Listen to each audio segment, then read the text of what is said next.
Bismillahirrahmanirrahim. Saya mohon izin berdiri dan melepas masker nggih, insyaallah. Tadi sudah cek suhu nggih. Bismillahirrahmanirrahim. Assalamualaikum warahmatullahi wabarakatuh.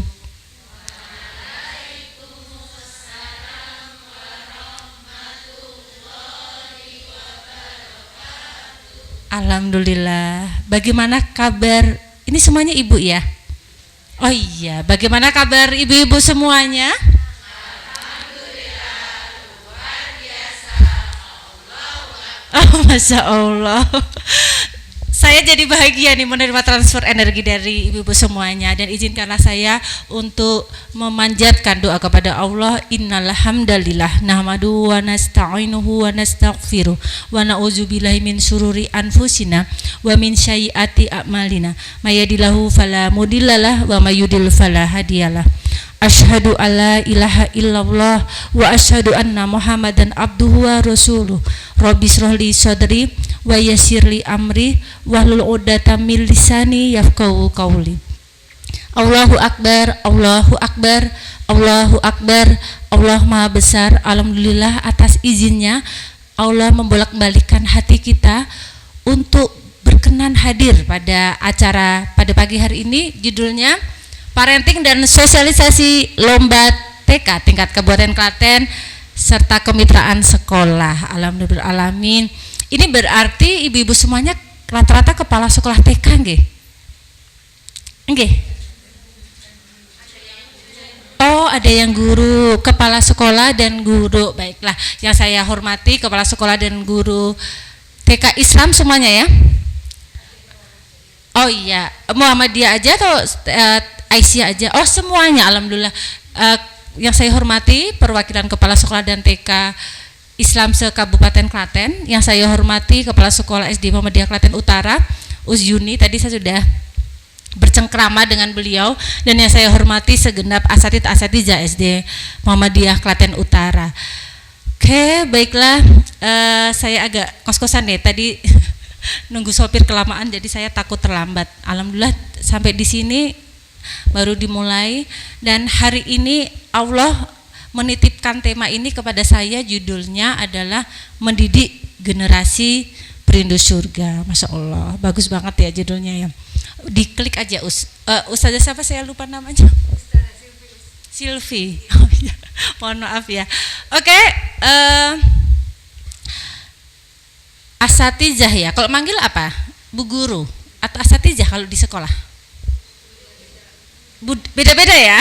Oh iya, enak bu guru ya kalau anak-anak ya. Baiklah bu guru yang cantik dan soleha. Sebelum kita mulai, tadi saya sudah mendengar ada yel-yel. Sekarang saya ingin sedikit bermain dengan ibu-ibu semuanya.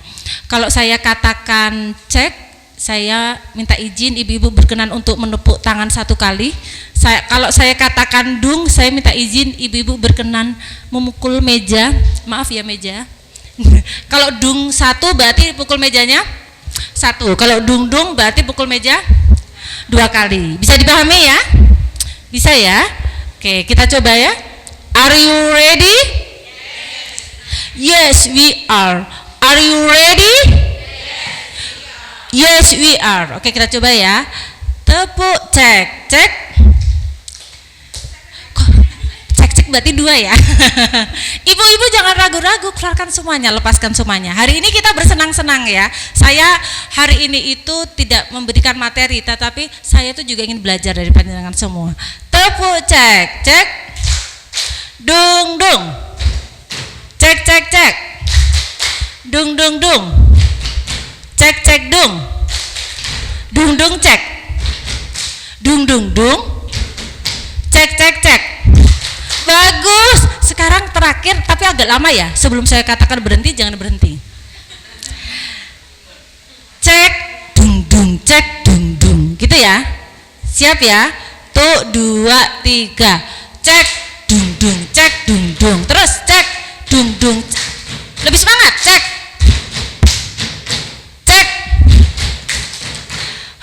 Udah panas belum?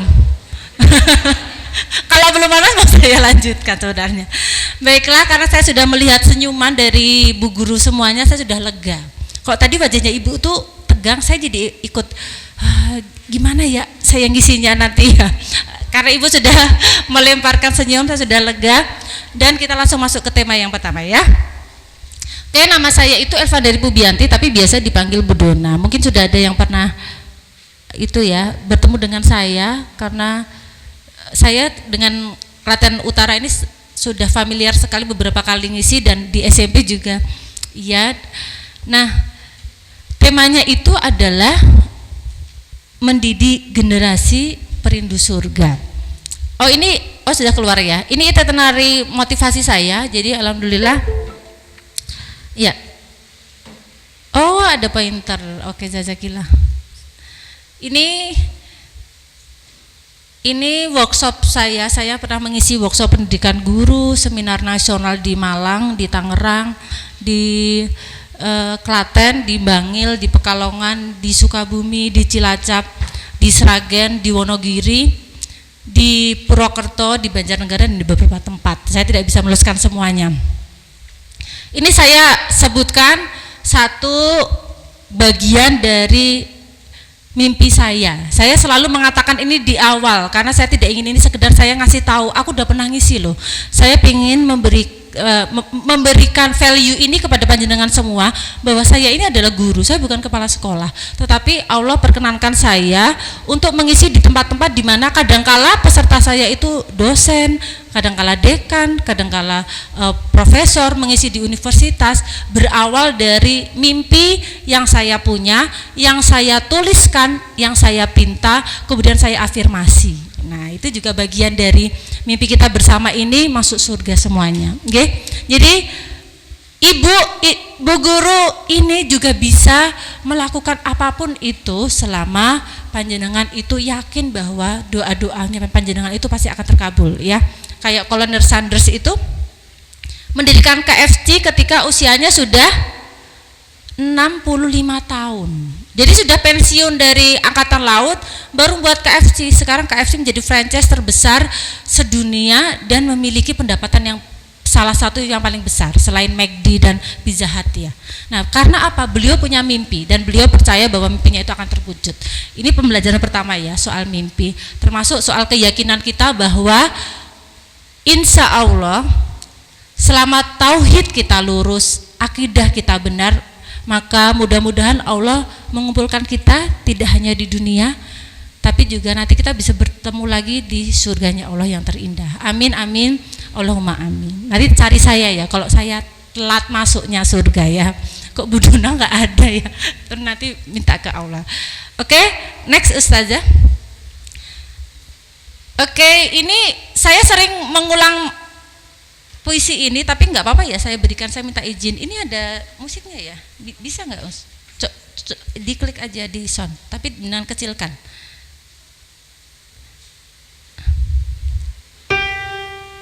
Ya, bisa nggak dari situ? Oke, judulnya Hanya Soal Waktu oleh Sanaj Haq. Saya izin membacakan ya. Hanya soal waktu saat rumahmu akan sebersih dan serapi rumah-rumah dalam majalah-majalah yang sering kau irikan itu. Maka nikmatilah setiap detik letihmu yang harus berpuluh kali membereskan kekacauan yang mereka buat. Hanya soal waktu saat mereka tak mau lagi kau gandeng, kau peluk, atau sekedar kau cium rambutnya. Maka berbahagialah ketika mereka selalu membuntutimu kemanapun kakimu melangkah, meski kadang hal itu mengesalkanmu. Bagi mereka tak ada selainmu. Hanya soal waktu saat kau tak lagi jadi seserba tahu dan tempat mengadu, maka bersabarlah dengan rentetan pertanyaan, juga celoteh riang dari mulut mungil mereka yang kadang membuat dahimu mengernyit atau keasikanmu terhenti. Karena hanya soal waktu saat mereka mulai meminta kamarnya masing-masing dan melarangmu mengutak-atik segala rupa yang ada di dalamnya. Maka tahan emosimu dari rengean manja mereka saat minta kelon atau dongeng sebelum tidur, ketika mata 5 wattmu juga meminta haknya. Hanya soal waktu saat mereka menemukan separuh hatinya untuk selanjutnya membangun sarangnya sendiri. Mungkin saat itu posisimu tak lagi sepenting hari ini. Maka resapilah setiap mili kebersamaanmu dengan mereka selagi bisa, karena tak butuh waktu lama menunggu kaki kecil mereka tumbuh menjadi sayap yang akan membawanya pergi menggapai asa dan cita. Hanya soal waktu, kelak kau hanya bisa menengok kamar kosong yang hanya sekali dua akan ditempati penghuninya saat pulang. Termangu menghirup aroma kenangan di dalamnya dan lalu tercenung. Dulu kamar ini pernah begitu riuh dan ceria dan kau akan begitu merindukannya. Kelak kau akan sering menunggu dering telepon mereka untuk sekedar menanyakan, apa kabarmu ibu? Apa kabarmu ayah? Dan kau akan begitu bersemangat menjawabnya dengan cerita-cerita tak penting hari ini. Kelak kau akan merindukan acara memasak makanan kegemaran mereka dan merasa sangat puas saat melihat hasil masakanmu tandas di piring mereka. Janganlah keegoisanmu hari ini akan membawa sesal di kemudian hari. Kau tak akan pernah bisa memundurkannya sekalipun sedetik untuk sekedar sedikit memperbaikinya. Karena waktu berjalan, ya, ia berlari. Tidak, ia bahkan terbang dan dia tak pernah mundur kembali. Mari kita sayangi anak kita sepenuh hati selagi masih ada waktu. Masih di sini dulu aja, saya butuh soundnya sebentar.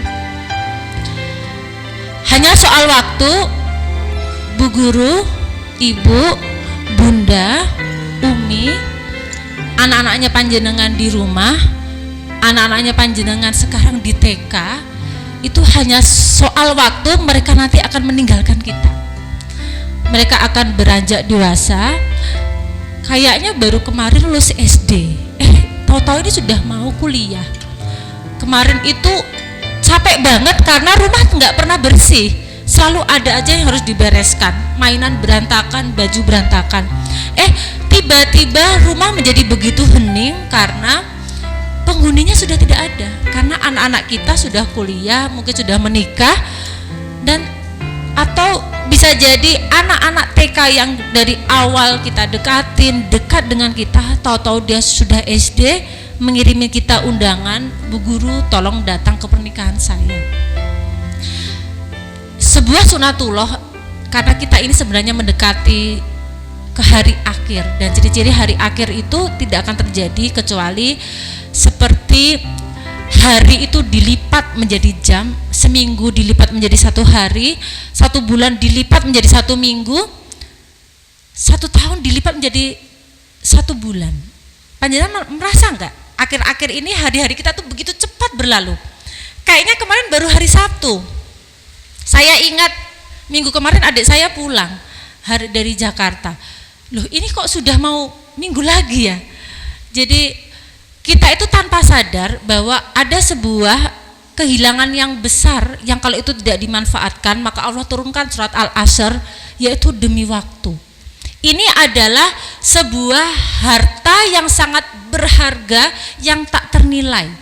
Karena waktu inilah, saat ini juga, detik ini juga penentu kita apakah kita ini menjadi orang-orang yang beriman atau tidak. Waktu ini yang menentukan apakah ini kita akan husnul khotimah atau tidak. Kita hanya punya satu waktu ini. Jadi kalau saya itu dulu pernah cerita, tapi karena ceritanya lama, saya ambilkan intisarinya aja ya. Jadi ada sebuah raja diberikan pertanyaan oleh seorang tabib di hutan. Dia tanya, "Hei raja, saya kasih pertanyaan. Kalau kamu bisa menjawab 3 pertanyaan, aku akan menolongmu." Jadi raja itu dikejar-kejar musuh. Salah satu pertanyaannya, siapakah orang yang paling penting di hidupmu? Siapa orang yang paling penting di hidupmu? Kalau ibu ditanya kayak gitu, bu guru ditanya gitu, jawabannya apa, Bu? Yang paling penting siapa? Kecuali nabi ya, nabi itu sudah pasti ya. Itu tidak boleh diganggu gugat. Selain nabi siapa? Anak. Siapa yang paling penting, Bun? Selain anak ada lagi jawaban lain? Keluarga, orang tua, suami. Raja juga jawabnya gitu. Istriku. Kata tabib itu bukan. Jawabanmu tidak tepat. Anakku. Kata tabib itu apa? Jawabanmu tidak tepat. Ayahku salah. Ibuku salah. Akhirnya raja itu berhenti untuk menjawab. Loh, kok salah semua? Terus jawabannya apa? Kata tabib itu, sekarang aku tanya kepadamu, saat ini juga siapa yang kau hadapi? Kata tabib itu. Raja menjawab, engkau ya tabib, engkau yang aku hadapi. Apakah sekarang ini ada istrimu? Tidak ada. Apakah ada ayahmu? Tidak ada. Apakah ada ibumu? Tidak ada. Lalu siapa yang ada di hadapanmu sekarang? Engkau tabib. Berarti kalau ada apa-apa dengan dirimu, siapa yang bisa menolongmu? Dirimu tabib. Nah, berarti siapa yang paling penting dalam hidupmu? Kata tabib, adalah orang yang engkau temui saat ini. Hati kita pasti akan mencintai orang tua kita melebihi siapapun, mencintai anak kita melebihi siapapun. Tetapi kalau misalnya panjenengan itu di sekolah, maka anak-anak, murid-murid yang panjenengan temui itu adalah makhluk yang paling penting bagi hidupnya panjenengan. Sama juga ketika kepala sekolah bersama guru-gurunya, oh berarti guru-guru ini adalah makhluk yang paling penting, yang harus aku prioritaskan, yang harus aku berikan kenyamanan, kebahagiaan dan kasih sayang. Dengan menganggap orang yang paling penting itu, kita sadar bahwa kita itu tidak menggenggam masa depan. Artinya setelah acara ini tidak ada yang tahu siapa yang masih Allah izinkan hidup atau tidak. Tetapi Allah masih izinkan kita bernafas saat ini, maka ayo kita gunakan nafas ini sebaik-baik nafas untuk kebaikan, gitu ya. Jadi hanya soal waktu itu mengingatkan bahwa pada akhirnya nanti anak-anak kita, murid-murid kita ini akan kita kembalikan kepada Allah. Anak kita di rumah itu, titipan Allah ini akan kita kembalikan kepada Allah. Dan nanti akan ditanyakan, makhluk yang aku titipkan kepadamu, kau kembalikan dengan cara apa? Tidak akan ditanyakan oleh Allah dia prestasinya sejauh apa di dunia, tetapi yang ditanyakan adalah apakah kau sudah mengenalkan namaku di hatinya? Apakah kau sudah mengenalkanku kepada anakmu? Maka tujuan utama misi pendidikan Islam itu sebenarnya satu yang utama, menanamkan nama Allah di hati anak-anak kita. Kalau sudah ada Allah, yang lain nanti itu ikut. Makanya Luqman itu ketika memberikan pesan kepada anaknya, maka pesan yang pertama beliau berikan adalah la tusyrik billah, janganlah syirik kepada Allah. Jadi sebelum Luqman mengatakan, nak kerja keraslah, nak kamu tuh belajarlah yang rajin, nah harus baca buku. Tetapi Luqman perintahnya yang pertama itu la tusyrik billah, nak jangan syirik kepada Allah. Nak, Allah itu satu, nak, Allah itu esa, nak. Jangan engkau mati sekali-kali engkau mati kecuali engkau dalam keadaan Islam. Nah, kita harus pastikan anak-anak kita terjauh dari fitnah di dunia sekarang yang sangat besar sekali ya. Kita sendiri tahu artis-artis itu sudah dididik sedemikian rupa, bisa saja dia murtad di kemudian hari. Maka kita harus jaga benar-benar. Nah, kembali lagi ke tema ini, maka yang pertama itu yang perlu kita lakukan adalah mari kita lihat niat kita dalam mendidik anak. Niat ini adalah menjadi hadis nomor 1 ya. Hadis nomor 1 itu adalah hadis tentang niat. Itu paling mudah kita apalkan ya. Kalau TK itu hadisnya banyak ya. Kalau TK itu sampai mana? Innamal a'malu binniyat. Atau ditambahi wa innamal likulli imri'in ma nawa, atau sampai innamal a'malu binniyat. Innamal a'malu binniyat ya, betul. Saya dulu juga pernah jadi guru TK soalnya. Jadi saya itu malah kok di SD nggak sebanyak TK ya hadisnya. Jadi saya maksudnya. Jadi bagaimanakah kita memulai untuk mensurgakan anak kita ini dengan cara memastikan kita ini menjadi orang-orang yang dirindu surga terlebih dahulu. Cara memastikan yang pertama adalah melihat niat. Ngeceknya niatnya benar atau tidak itu di mana? Niat itu tidak hanya sekedar di awal, tapi juga di tengah sama di akhir. Nah, karena begitu sulitnya menjaga niat, karena itu kan kita masuk surga bukan karena pahala kita ya, tapi karena betul-betul semata-mata rahmat Allah. Karena bisa jadi kayak saya ini sholat aja belum tentu niatnya benar, sholat terus, puasa terus, tapi belum tentu itu juga diterima karena niatnya salah. Jadi ciri-ciri kalau niatnya lurus itu apa, Bu? Kalau mengajar niatnya tulus karena Allah itu cirinya gimana? Ada yang bisa membantu saya? Gimana, Bu? Gimana, Bun? Gimana? Ikhlas. Nah, bukti dia ikhlas itu gimana? Bukan dia ya. Kalau kita memastikan aku kias ini ikhlas dong toh. Itu Ibu cara ngukurnya gimana, Bun? Melakukan dengan senang, bagus. Habis itu tidak mengharapkan imbalan, bagus. Melakukan dengan senang, tidak mengharapkan imbalan, apalagi? Apalagi, Bun?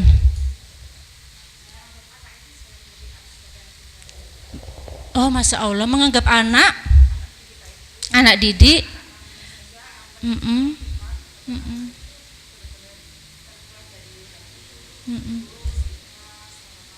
Oh, Masya Allah, menganggap anak didik kita itu seperti anak kita. Sehingga kalau kita mendidik anak, mengagapi anak kita itu mendidiknya itu dengan senang hati, walaupun capek lah piye-piye no yo anakku, nah kali koyo ngopo ku yo anakku, gitu ya, Bu ya. Nah, kalau misalnya dengan proses tadi, pernah nggak Ibu pada suatu fase di mana bismillah, kalau misalnya keluar rumah kan kita diajari bismillahi tawakkaltu 'ala Allah ya, bertawakal kepada Allah ya. Ikhlas, terus berusaha ikhlas ketika berada di sekolah. Bismillah ya Allah, mudah-mudahan aku itu nanti di sekolah bisa mendidik. Aku niat hari ini ngajar karenamu. Sudah batin ya. Aku niat hari ini ngajar ikhlas karenamu ya Allah. Terus sampai di sekolah panjenengan melihat, mohon maaf ya, contoh ya, ada kepala sekolah yang memberikan penghargaan kepada teman lain berupa insentif yang jenengan itu nggak dapat gitu. Padahal jenengan sudah ngajar lama, kok guru baru kok wes diurus ke, wes untuk duit, wes untuk tambahan insentif dari APBD ya. Lah terus aku kapan ya? Nah setelah itu cerita sama temannya, aku ki ora piye-piye yo, aku ki ngajar ki ikhlas, tapi kan yo rasane piye yo, dia kan guru anyar, kok dia wis dikae kok aku urung. Nah, contoh orang ini berarti awalnya dia apakah sudah ikhlas? Sudah ya, dia tadi berusaha, tetapi di tengah niatnya sudah ternodai. Dia merasa bahwa dia itu tidak dihargai sebagai guru, sehingga setelah itu dia aras-arasan ngajar. Mergone, aku sregep wae ora tahu dilihat kepala sekolahku. Nek aku bermasalah langsung ditegur misalnya kayak gitu ya. Ngapain aku capek-capek semangat kerja? Toh aku kerja keras juga nggak pernah dilihat, buat apa gitu. Terus aku nyambut gawe sak-sake wae. Wong sing nyambut gawe sak-sake wae untuk duit misalnya gitu ya. Nah, sudah mulai ternodai di akhir. Jadi menjaga ikhlas itu tadi saya katakan di awal dan di tengah. Lah ini yang berat, menjaga niat ikhlas mengajar di akhir. Jadi anak kita itu mungkin ada yang anak yang susah sekali dikasih tahu. Sudah apa namanya? Kita itu sudah berupaya semaksimal mungkin agar anak itu dididik mau, diajari mau, tapi saya paham ada tipe-tipe anak khusus yang berkebutuhan yang dimana dia nggak bisa diem, dikasih tahu ya susah banget, pelayan yang di kayak gitu ya. Nah setelah itu anaknya itu nilainya jelek, panjenengan dikomplain. Nah nanti pasti ada perasaan, akhirnya panjenengan menceritakan semua kebaikan yang sudah disimpan rapat gitu ya. Bu, ngerti rayo Bu, cerita sama teman, Bu ngerti rayo Bu ya, aku ki berusaha nyambut gawe teko isuk dinggo DE, tak tunggoni nek DE kuwi mulai sekolah liyane udah dijemput, aku sengaja nunggu DE tak ajari. Lah kok hasilnya aku sama orang tuanya digituin, aku kan jura terima ya Bu, aku kan loro ati kayak gitu. Artinya apa? Ada banyak sekali masalah di dalam hidup kita ini yang bisa jadi merusak niat ikhlas kita. Ternyata untuk mencoba ikhlas itu berat sekali. Karena itu pahala kebaikan yang disembunyikan itu nilainya jauh lebih besar dibandingkan yang terang-terangan tuh karena itu. Karena tidak sembarang orang itu rela dianggap sampah di dunia, padahal sebenarnya dia berlian di mata Allah. Karena tidak semua orang itu rela dia itu tidak dianggap, tetapi dia sebenarnya di mata Allah derajatnya tinggi. Karena hawa nafsu manusia tuh ingin diakui, ingin diperhatikan, ya kan, nafsu kita ingin diutamakan. Nah, itu yang beratnya di situ. Ini sebenarnya saya cerita ini buat saya sih Bu. Saya yang sebenarnya susah mengatur niat ikhlas itu. Terus terang saya tuh tadi cerita sama teman saya. Waktu almarhum Vanessa dan suaminya meninggal itu, saya tuh kemarin nggak bisa tidur karena saya berpikir, saya tuh jadi apa Bu? Memikir, oh bisa jadi aku besok nggak ada ya, bisa jadi aku besok pergi di jalan ada apa dengan aku ya. Kemudian saya tuh mulai berpikir, aku tuh kayaknya nggak punya amalan yang bisa aku bawa, yang aku bisa persembahkan ke Allah. Saya tuh merasa saya tuh belum punya bekal gitu. Jadi saya tuh sebenarnya berbicara gini untuk saya sih. Saya ingin mengajak diri saya dan panjenengan semua betul-betul untuk menjaga niat. Contohnya di ruangan ini saja. Saya tahu panjenengan mungkin ada yang terpaksa, ada yang ikhlas menerima, ada yang karena disuruh, ada yang nggak enak sama Bu Yuni mungkin ya, saya tidak tahu. Tetapi marilah, ayolah bareng-bareng kita sadar bahwa maut itu bisa kapanpun datang dan kita tidak tahu pada detik apa hati kita ketika maut itu datang. Apakah hati kita itu sedang berpasrah, hati kita sedang ikhlas, atau hati kita sedang menggerutu, atau hati kita tuh sedang semeleh. Nah ini sebenarnya cambuk untuk diri saya. Nah ini amal mendapatkan pahala sesuai niatnya ya. Ini panjenengan mungkin langsung aja sudah familiar dengan hadis ini, inamal a'malu biniyat wa inamal likulli imri'in ma nawa faman kanat hijratuhu ila dunya yusibuha au ila imra'atihi yankihuha fa hijratuhu ila ma hajara ilaihi. Sungguh perbuatan itu tergantung niatnya, dan sungguh bagi tiap orang akan mendapatkan balasan sesuai apa yang ia niatkan. Jadi siapa yang hijrahnya untuk dunia, kerjanya untuk gaji, kerjanya untuk sertifikasi, kerjanya untuk in-passing, ya dapatnya cuma sertifikasi dan in-passing aja. Ya dunianya tercukupi, tapi dia tidak mendapatkan apapun di akhirat nanti. Oke, itu next Us. Anak itu adalah investasi akhirat. Baik anak didik kita maupun anak kandung kita, anak angkat kita, anak asuh kita, siapapun itu yang pernah panjenengan ajar, merekalah nanti yang akan bisa menyelamatkan kita di akhirat, menyelamatkan kita di kubur kita. Karena jika seseorang meninggal dunia, terputuslah amalannya kecuali 3 perkara: amal jariah, ilmu yang bermanfaat, doa anak yang soleh. Dan panjenengan itu harus mengatakan kepada dirinya panjenengan, ya Allah, alhamdulillah aku jadi guru. Jadi guru itu sudah dapat apa, Bun? Kalau pekerjaannya jenengan sekarang guru tuh dapat apa? Dapat 3-tiganya. Dapat amal jariah. Ilmu yang panjenengan ajarkan, bacaan sholat, bacaan ngaji dilakukan mereka karena wasilah dari panjenengan, itu pahalanya mengalir kepada panjenengan. Dapat ilmu yang bermanfaat karena mengajarkannya dengan semua ilmu, dengan catatan niatnya ikhlas karena Allah.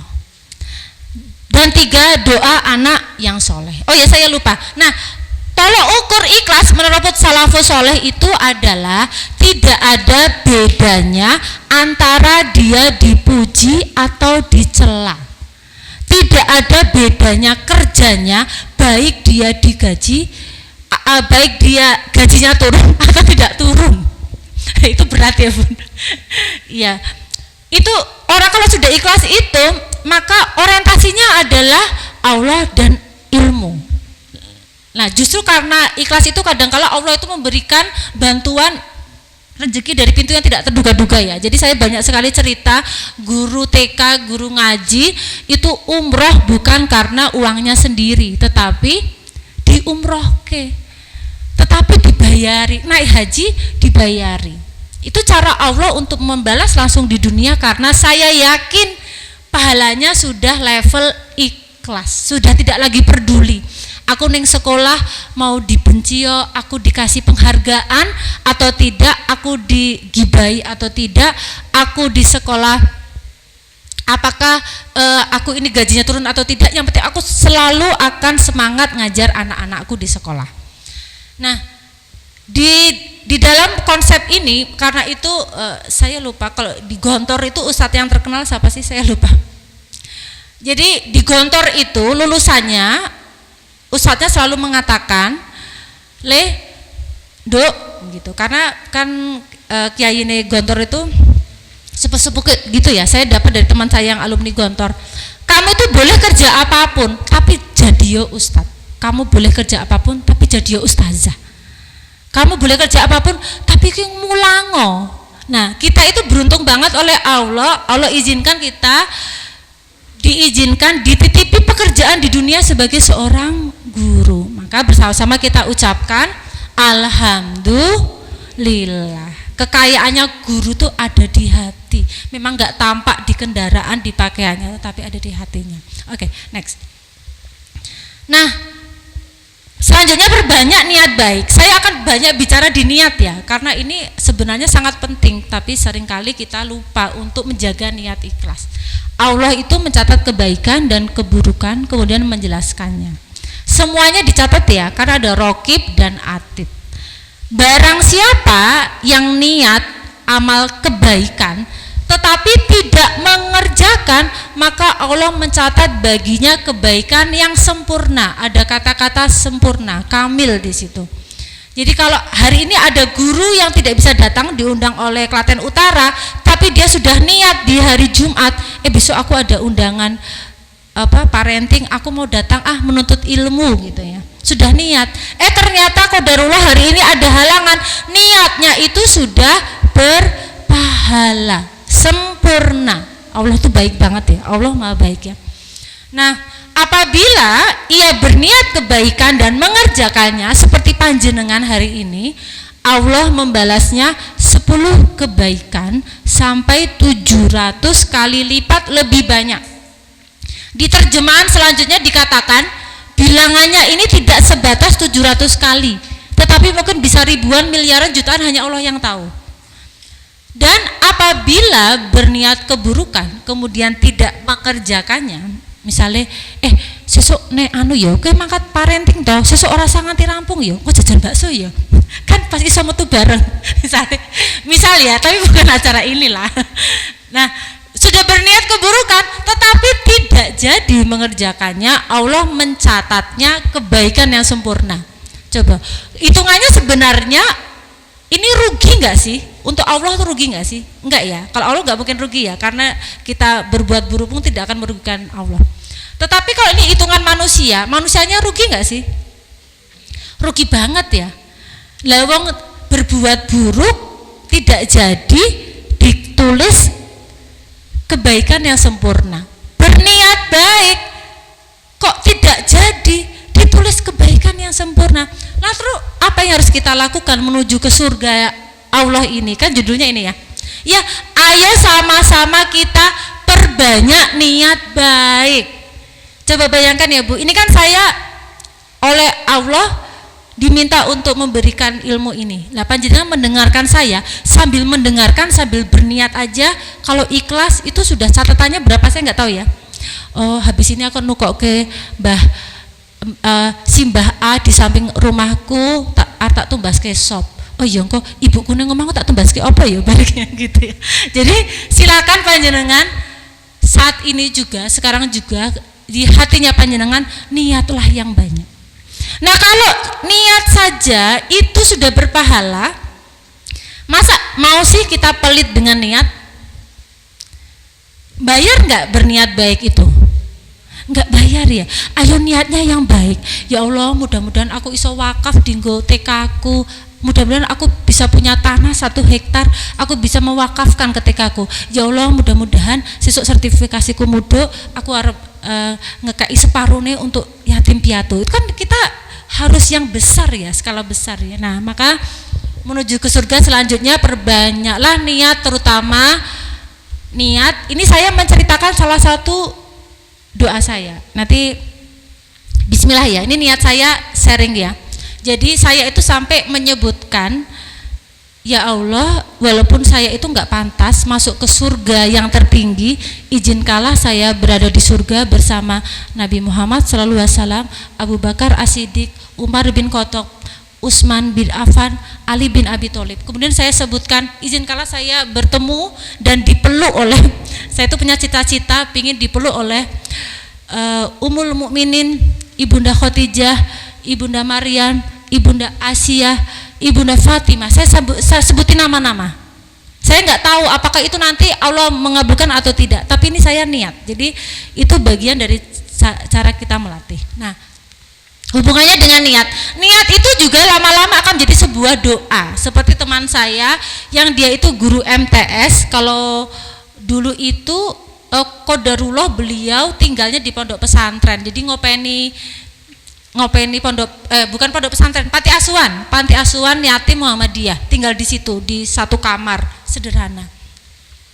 Kalau berangkat kerja di MTS, beliau mengatakan seperti ini, bismillah ya Allah, ini Pak dosen mau berangkat gitu. Pak dosen mau berangkat, itu beliau ceritakan, saya ada di forum itu, dan itu berulang kali beliau katakan, ini Pak dosen mau berangkat ya Allah, bismillah, ini Pak dosen mau berangkat. Dan sekarang beliau betul-betul menjadi dosen di IAIN.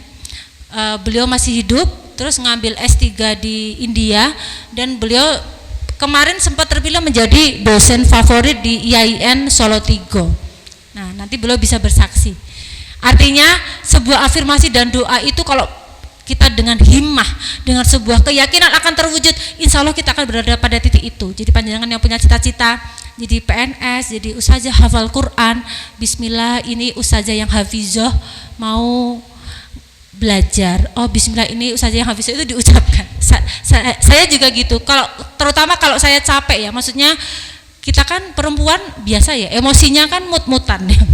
Kalau saya capek dengan suasana kantor itu, saya selalu mengatakan nggak apa-apa Dona, semuanya akan baik-baik aja. Oh nggak apa-apa, semuanya akan baik-baik aja. Saya menyemangati diri saya sendiri, karena ibu itu kan kalau di dalam meme di IG itu, ibu itu bajunya dagingnya dipontol-pontol untuk anaknya, suaminya, kerabatnya, tapi dia memotong tubuhnya sendiri. Ya, jadi kita tuh sebagai perempuan harus kuat, karena kita itu bisa merawat dan mendidik 1 juta orang, tapi belum tentu 1 juta orang itu bisa merawat kita ketika nanti kita membutuhkan sesuatu. ya, tapi insya Allah Allah bersama kita ya. Oke, next.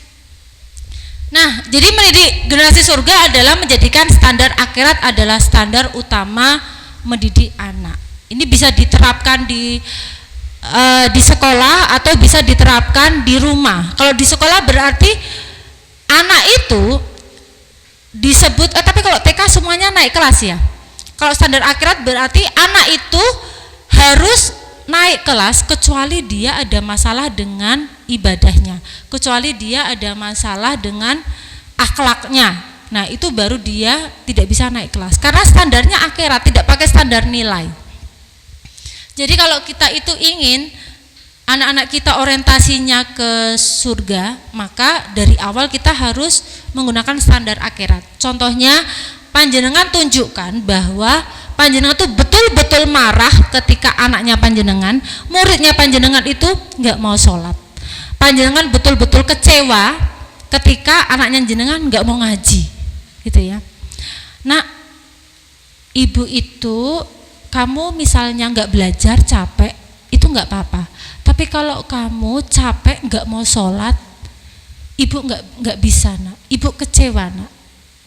Karena tujuanmu hidup di dunia itu cuma sholat, tujuanmu hidup di dunia itu cuma ibadah. Nah, itu selalu dikatakan berulang kali sehingga anak-anak itu selalu ingat, nak kamu tuh boleh besok jadi profesi apapun, tapi yang penting nak jangan lupakan sholat, jangan lupakan Allah. Bawa Allah di mana-mana nak. Aku titipan kamu kepada Allah ya nak. Selalu diingatkan ada Allah, ada Allah, ada Allah, ada Allah terus. Nah, anak yang di hatinya ada Allah, maka dia kan tidak perlu takut lagi dia akan punya teman yang tidak baik. Kita tidak perlu takut dia curhat ke Facebook ataupun IG, karena kita tahu oh dia punya Allah dan dia akan meminta kepada Allah. Jadi di Sunnah Ibnu Majah dikatakan Rasulullah SAW bersabda, sesungguhnya orang tua itu benar-benar diangkat derajatnya di surga. Lalu orang tua itu bertanya, jadi ini kabar yang akan terjadi tapi sudah diceritakan di dunia. Besok itu di hari akhir ada orang tua yang itu diberikan sebuah derajat yang tinggi dan dia bingung karena dia merasa ibadahnya biasa-biasa aja. Dia bertanya kepada Allah, ya Allah, ini aku dapat dari mana ketinggian derajatku ini? Kata Allah, karena istighfar anakmu. Nah, ini saya katakan tadi, anak adalah investasi akhirat itu di sini ya. Dan istighfar dari anak itu tidak akan sampai ke kita kalau satu, tauhidnya tidak lurus, akidahnya tidak benar, kalau dia hatinya tidak condong ke Allah. Nah, ini maka kita harus ajarkan kalau ada apa-apa, makanya Nabi itu mengajarkan mintalah ke Allah walaupun sejumput garam. Garam wae Bu, kan jaluk ke Allah. Itu kemarin saya coba ke anak saya, Bun, aku tuh nggak punya, dia minta apa sih saya lupa, nggak punya mainan atau apa saya lupa gitu. Nah, kamu berdoa dulu ke Allah. Nanti coba lihat, ibu punya uang apa enggak. Nah, panjenengan bisa mencoba itu. Anak-anak, kalian punya cita-cita apa? Ayo berdoa ke Allah yuk. Anak-anak pengen beli apa? Ayo minta ke Allah. Jadi kita menjadikan anak itu tergantungnya ke Allah, melebihi tergantung kepada ibu, melebihi tergantung kepada bapak, melebihi tergantungnya dia kepada gurunya. Allah dulu. Bu, pensilku itu kan sebenarnya nggak masuk akal ya. Kita tinggal ngasih uang ya buat beli pensil 3.000 ya. Tapi Nabi mengatakan mintalah ke Allah walaupun sejumput garam, walaupun engkau tetap minta ke suami, tapi Allah dulu. Ya Allah, garamku habis itu. Iki piye ya? Aku minta garam ya Allah. Itu baru ke suami. Nah, kalau di sini insya Allah Allah tidak akan cemburu. Tapi kalau kita apa-apa, Pak, Bapak, kalau sudah suami dulu, orang tua dulu, takutnya nanti Allah cemburu di situ ya. Kenapa nggak minta ke aku dulu sih? Kan aku yang ngasih ya gitu. Oke. Nah, jadi tujuan mendidik adalah tujuan ibadah. Oke, next. Ya, nanti saya 9:30 selesai ya. Tadi saya masuk terlambat jadi saya tambahin sedikit. Ini adalah tujuan kita selain di apa sih? Tidak aku ciptakan kamu selalu untuk beribadah, surat apa? Apa? Saya lupa Quran suratnya. Ini adalah tujuan penciptaan kita di Quran surat At-Tahrim ayat 6. Hai orang-orang yang beriman, peliharalah dirimu dan keluargamu dari api neraka yang bahan bakarnya adalah manusia dan batu. Penjaganya malaikat-malaikat yang kasar, keras dan tidak mendurhakai Allah terhadap apa yang diperintahkan. Di At-Tahrim sudah jelas Allah memerintahkan peliharalah dirimu, diri kita dulu. Jadi kalau kita ingin menyelamatkan anak kita, murid-murid kita, ayo selamatkan diri kita dulu. Kalau kita tidak ingin menjadi bahan bakar dari neraka yang sekarang sudah dipanasi, sudah diumupi. Saya kalau cerita ke anak-anak, nah Nabi Adam itu turun ke bumi, itu neraka itu sudah dipersiapkan gitu. Kalian tuh harus berhati-hati. Ini saya kalau murojaah surat, saya selalu memasukkan surat-surat tentang kiamat kepada mereka. Ya, itu biar untuk menjadi pengingat ya. Oke, next. Nah, ini adalah sebuah konklusi. Ini konklusi itu kesimpulan dari tema saya hari ini tentang mendidik generasi perindu surga. Jadi ini dari Ahmad Faiz Zainuddin, beliau adalah guru saya, mentor di SEF. Yang pertama, jadilah orang tua yang memiliki logos joyful person. Logos itu artinya apa? Loving God. Itu adalah dimensi spiritual. Orang tua yang terbaik itu adalah orang tua yang memiliki kecintaan kepada Allah melebihi cintanya terhadap apapun di dunia ini. Kemudian blessing others, cinta dan kebaikan hati. Orang tua yang terbaik itu adalah orang tua yang tangki cintanya terisi penuh walaupun dia harus berdarah-darah. Walaupun kita sebagai perempuan mungkin di rumah kita tidak dihargai, kita juga kurang kasih sayang, di sekolah juga kita kurang kasih sayang, kita tidak dihargai. Tetapi jangan tampakkan di hadapan anak-anak kita. Walaupun kita sudah defisit cinta, tetapi kalau sama mereka diisi lagi, bismillah ya Allah, aku ikhlas ya Allah, walaupun ini berat, walaupun ini sakit, aku ikhlas mencintai anak-anakku. Yang selanjutnya adalah self excellence, menjadi yang terbaik. Ketiga hal ini harus kita lakukan dengan keceriaan dan kebahagiaan. Jadi joyful person, easy going. Saya juga belum ke situ sih. Saya akui saya kadangkala mental breakdown juga. Saya tidak selalu ceria, saya tidak selalu bisa tersenyum. Tapi kalau panjenengan bisa, itu hebat banget. Karena ada orang-orang yang panjenengan bisa merasakan ya. Orang-orang itu kalau auranya bersih, menyenangkan, nyerak wae, atine ki tenang. Mungkin panjenengan punya teman seperti itu ya, bisa teman atau bisa jadi panjenengan sendiri yang kalau dideketin, diajak omong, itu membuat jenengan merasa nyaman, merasa tenang. Saya bahkan pernah bertemu ustadz, saya baru masuk ketemu ustadznya, duduk, saya belum bilang keperluan saya apa. Tahu nggak ibu, saya nangis. Saya tuh juga bingung, loh aku tuh belum cerita, tapi saya tuh nangis. Saya juga punya dosen seperti itu. Ketika saya punya masalah, cuma lihat wajahnya beliau, saya nangis. Saya kemudian introspeksi, kenapa seperti itu? Oh, berarti orang yang saya temui ini adalah orang yang mutmainnah. Itu adalah derajat kebahagiaan di Islam. Itu bukan orang yang banyak tertawa, tetapi orang yang hatinya tenang. Ini adalah bahagia yang sesungguhnya. Karena itulah dipanggil dengan hai jiwa-jiwa yang tenang. Nah, orang tua yang memiliki ketenangan batin, dia senyum, dia easy going, tangki cintanya selalu penuh, ini akan membentuk mental anak menjadi lebih kuat, lebih gigih, tidak cengeng, percaya diri dan optimis. Nah, ini semuanya ada penelitiannya semua. Oke, next. Nah, ini berarti happy parents adalah happy child, ya. Lingkungan yang baik sangat berpengaruh terhadap kebahagiaan anak. Oke, next. Ya, selanjutnya adalah Quran surat Ibrahim, bersyukurlah apapun kondisimu dan anakmu. Panjenengan itu walaupun kita tuh sesama TK bersaing, tetapi pastikan bahwa panjenengan itu sedang bersaing dengan diri sendiri. Termasuk juga ketika punya anak, maka kita harus sadar bahwa aku tuh tidak lomba-lombaan hebat dengan anaknya lain. Aku tuh di dunia punya anak ini sama Allah tidak disuruh aku bisa menyamai prestasinya anak-anak yang lain, tidak. Tetapi apakah aku bisa mengenalkan anakku untuk mencintai Allah, untuk betul-betul menjadikan Rob itu tujuan hidupnya. Oke. Next, sekarang 5 menit lagi. Next.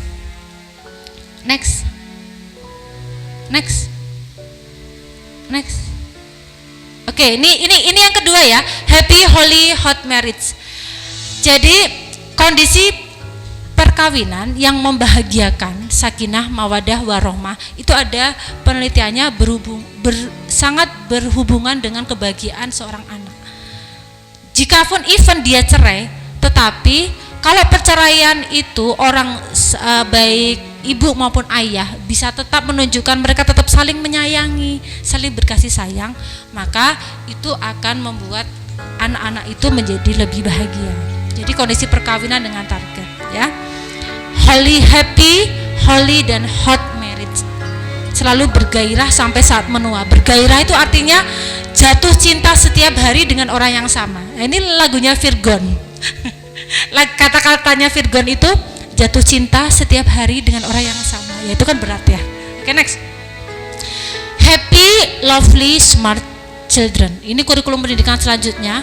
Kalau kita sudah beres, perkawinan kita itu membahagiakan, saling mencintai, kita sudah menjadi orang yang bahagia, maka sekarang kita fokus mendidik anak. Nah, mendidik anak yang pertama itu happy. Sebelum bicara target, anak harus bahagia lahir batin, bebas dari kekerasan dan paksaan. Jangan pakai kata kudu, kata harus. Kowe ki mbok koyo mbakmu, kowe ki harus masuk PTN loh. Kamu tuh harus masuk SMA negeri lah, itu kekerasan dan paksaan ya. Lovely, setelah itu dibangun akhlaknya, karakternya, dan smart children membantunya untuk memenuhi kodrat, minat dan bakat. Nah, tugas kita di sini membuat anak-anak happy, kemudian memastikan mereka itu berkembang sesuai minat dan bakatnya. Oke, next saja nggak apa-apa. Enlighten family entrepreneur. Jadi kebutuhan finansial itu esensial. Tidak harus kaya raya, tapi tercukupi kebutuhan dasar. Maka kita niatkan untuk entrepreneur selain karena itu bisa menambah income, tapi kita sedang meniru salafus soleh, anbiya. Semua anbiya itu rata-rata entrepreneur ya. Mereka kan beternak, mereka apa? Pengembala domba. Mereka mempunyai usaha seperti nabi-nabi kita ya. Jadi family entrepreneur, semangat kewirausahaan dalam keluarga. Tapi tidak boleh berhenti di situ. Keluarga yang hebat adalah keluarga yang memiliki kesadaran untuk memberi manfaat bagi banyak orang, bukan semata-mata menumpuk kekayaan. Oke, next. Terakhir ini. Oke, terakhir everlasting yang tadi. Sebelum. Oke, ini everlasting family legacy. Jadi kalau kita sudah membereskan keluarga sendiri, yuk bagaimanakah panjenengan berpikir, oh ini keluargaku sudah beres, masa sih hidupku cuma ingin mati husnul khotimah aja dengan keluargaku? Bagaimana dengan keluarga-keluarga yang lain? Bagaimana dengan keluarganya kakakku, tanteku, ponakanku, budeku? Maka panjenengan harus punya legacy. Aku harus masuk surga bareng-bareng orang banyak, bareng-bareng tetanggaku, bareng-bareng orang-orang di sekitarku. Maka kurikulum pendidikan terakhir itu adalah pikirkan kontribusi apa sih yang bisa kita berikan kepada umat manusia, atau apakah kita setiap Jumat ngasih sembako. Nah, keluarga kita setiap Jumat ngasih sembako bergilir ya misalnya gitu.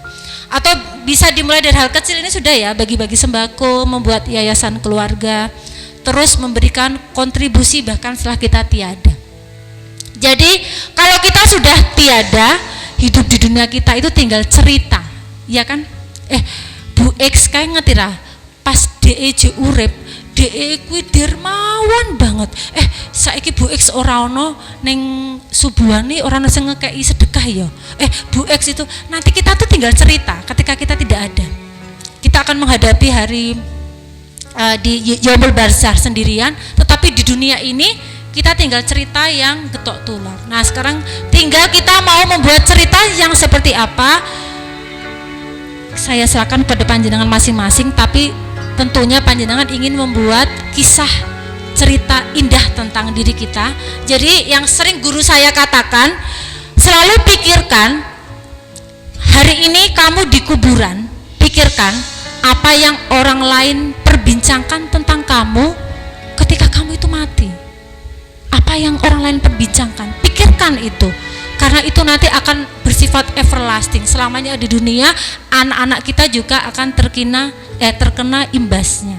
Kalau kita berbuat baik, maka kebahagiaan itu juga akan kembali kepada orang-orang yang kita tinggalkan setelah kita tiada.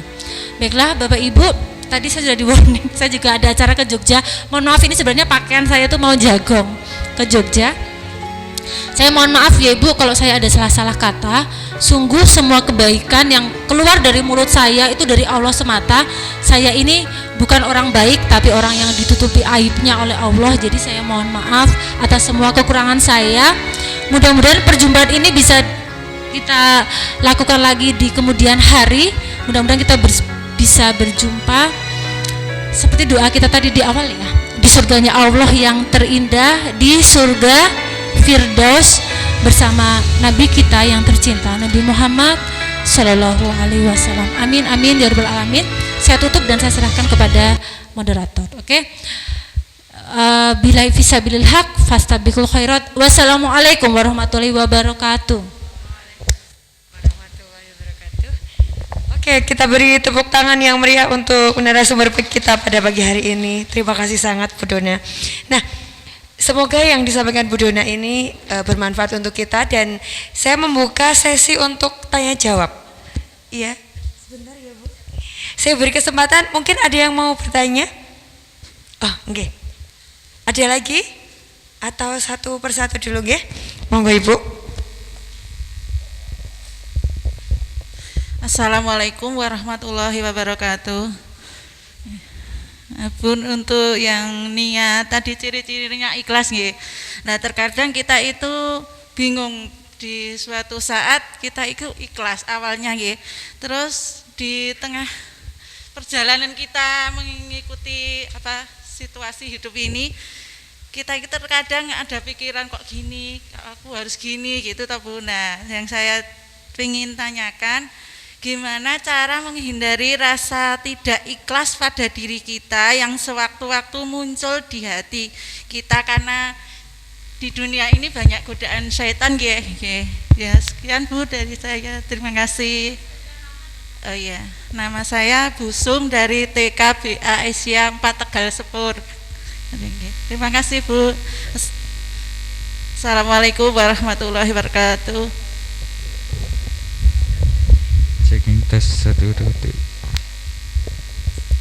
Oke, kita tampung dulu satu lagi mungkin. Monggo.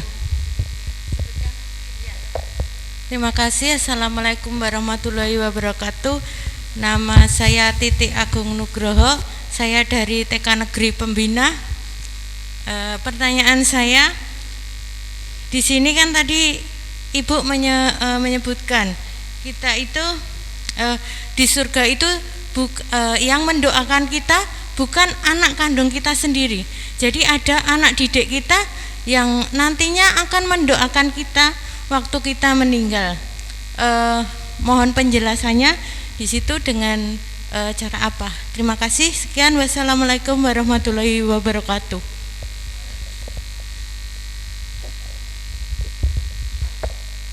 Baik, mungkin dua itu dulu nggih Bu Dona. Ibu Titi, nggih, Ibu Titi dan juga Ibu Sum, begitu. Oh, langsung dapat door prize ya? Cep. Selamat ya Bu Sum dan Bu Titi. Saya mohon izin duduk ya. Terima kasih Bu Sum atas pertanyaannya, bagus sekali Bu Sum. Itu sangat normal dialami oleh semua orang. Sesoleh apapun dia, tidak mungkin dia itu bisa menjaga keikhlasannya itu secara terus menerus. Tapi bukan berarti tidak bisa tidak ikhlas. Kita bisa ikhlas, tetapi normalnya manusia tidak bisa terus-menerus berada dalam kondisi ikhlas. Terutama yang paling berat itu di akhir ya. Misalnya sudah jadi panitia seminar parenting, rokoso, ngene-ngene orang masalah. Kok ada orang yang nggak tahu apa-apa, bahasa Jawanya apa sih? Mencela. Kayak piye tau panitiane, masa snacknya pesannya di sini. Nah, yang awalnya sudah kita diem aja, sudah happy, nggak masalah, sudah niat, tahu-tahu aku ki wis nyambut gawe ket mau isu apa daerah ngerti, terus muncul semua kebaikan kita ceritakan semuanya. Apa dia nggak tahu aku tadi pagi datang jam 6, aku gini gitu ya. Yang paling berat itu memang ketika sudah selesai. Nah, tapi kalau di awal orang yang beriman itu rata-rata bisa. Misal diuji Allah biasanya langsung astagfirullah ya Allah walaupun berat aku ikhlas gitu. Nah, saya akan ngasih tipsnya aja ya Bun, langsung.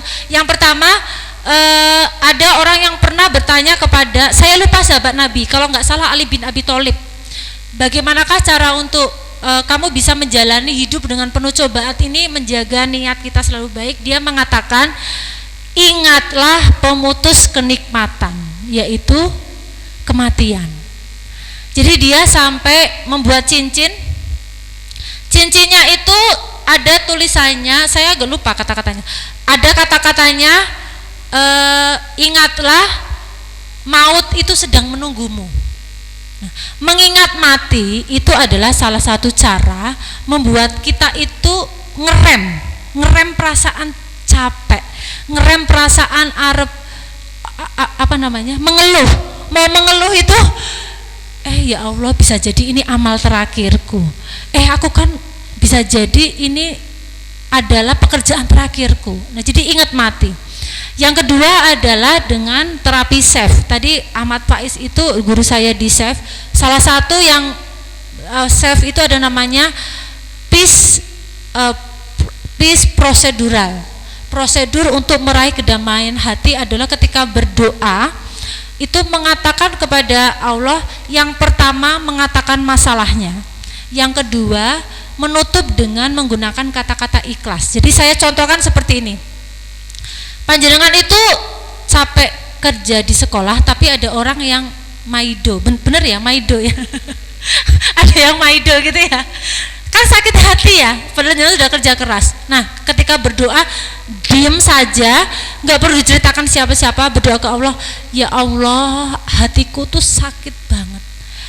Aku tuh sakit hati sekali, tetapi walaupun aku sakit hati, aku ikhlas ya Allah.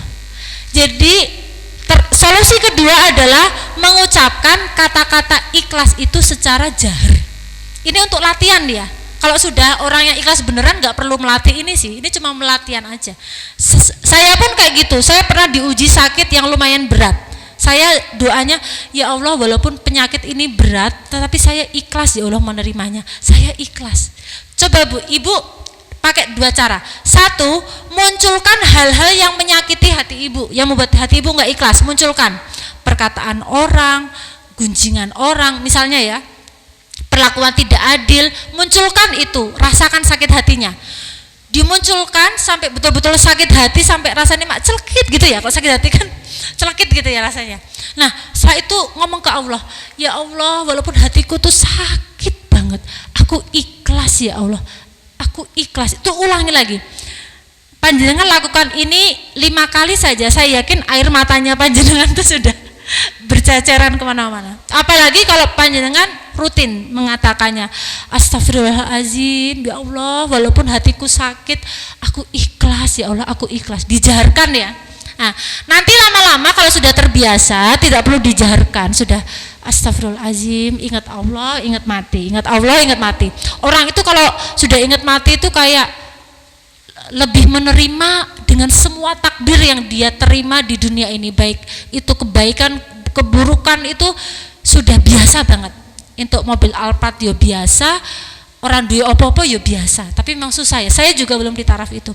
Selanjutnya bagaimana agar tetap ikhlas itu ketika kita sudah tahu ternyata niat kita sudah nggak ikhlas gitu. Istighfar dan mohon ampun. Itulah kenapa kita itu dalam sehari sering-sering harus istighfar dan mohon ampun ke Allah, termasuk kita mohon ampun kalau ada amal kita yang ternodai. Ya Allah, aku mohon ampun kalau amal ibadahku hari ini tidak ikhlas. Terimalah amal ibadahku ya Allah. Ya Allah, terimalah amal ibadahku ya Allah. Kalau saya pakai satu kalimat thayyibah lagi, hasbi Allah. Kalau saya merasa dunia ini nggak ada yang paham saya katakan hasbi Allah, ya Allah cukup bagiku engkau, ya Allah cukup bagiku engkau. Jadi kalau kita itu sudah merasa cukup dengan Allah, maka kita itu sudah tidak lagi peduli orang itu mau menilai kita apa. Oh cukup Allah aja yang nilai. Hasbi Allah, hasbi Allah. Saya tuh kalau sakit hati, saya ucapkan terus hasbi Allah, hasbi Allah, hasbi Allah. Jadi itu ya Bu latihannya. Jadi is okay, nggak apa-apa. Saya juga sedang kayak gitu. Mungkin makanya saya tadi takut sampai nggak bisa tidur kemarin dengar beritanya Vanessa Angel meninggal. Saya tiba-tiba, oh kalau aku mati kayaknya aku nggak ada amal yang ikhlas deh gitu. Saya introspeksi sendiri gitu ya. Itu ya Bu Sum. Kemudian Ibu Titi, iya saya tadi lupa. Apakah saya menyebutkan anak kandung tidak bisa ya? Karena sebenarnya derajat orang yang paling bisa mendoakan kita itu anak kita ya. Sebelum murid kita itu anak kita. Karenanya walaupun ini khilafiyah ya, ini furuhiyah.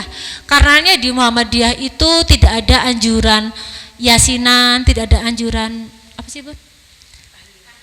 Tahlilan. Karena kalau di Muhammadiyah itu ada pedoman yang benar-benar bisa mendoakan dan menyelamatkan itu sebenarnya keluarga. Bukan tetanggamu, bukan orang lain yang tidak mengenalmu, tetapi anak-anakmu yang telah kamu didik untuk mengenal Allah. Ini doanya yang makbulan gitu. Bukan saya tidak mengatakan itu enggak boleh atau tidak ya. Saya cuma mengatakan itu furuhiyah. Kalau fikih itu boleh bebas, itu bebas ya. Yang penting tidak soal akidah.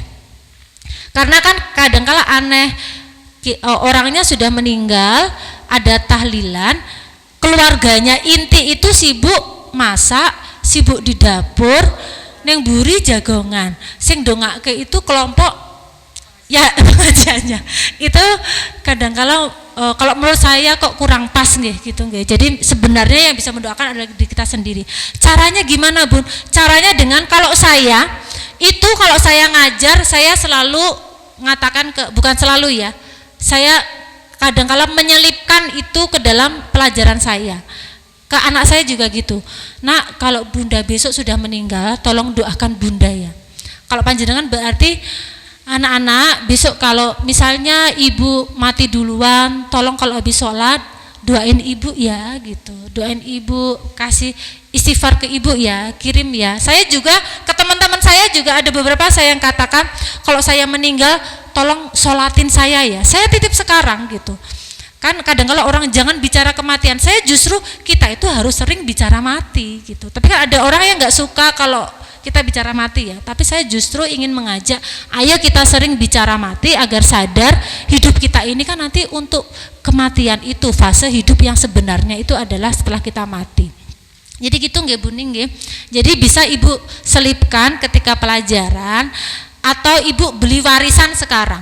Warisan yang terbaik itu diberikan ketika kita masih hidup.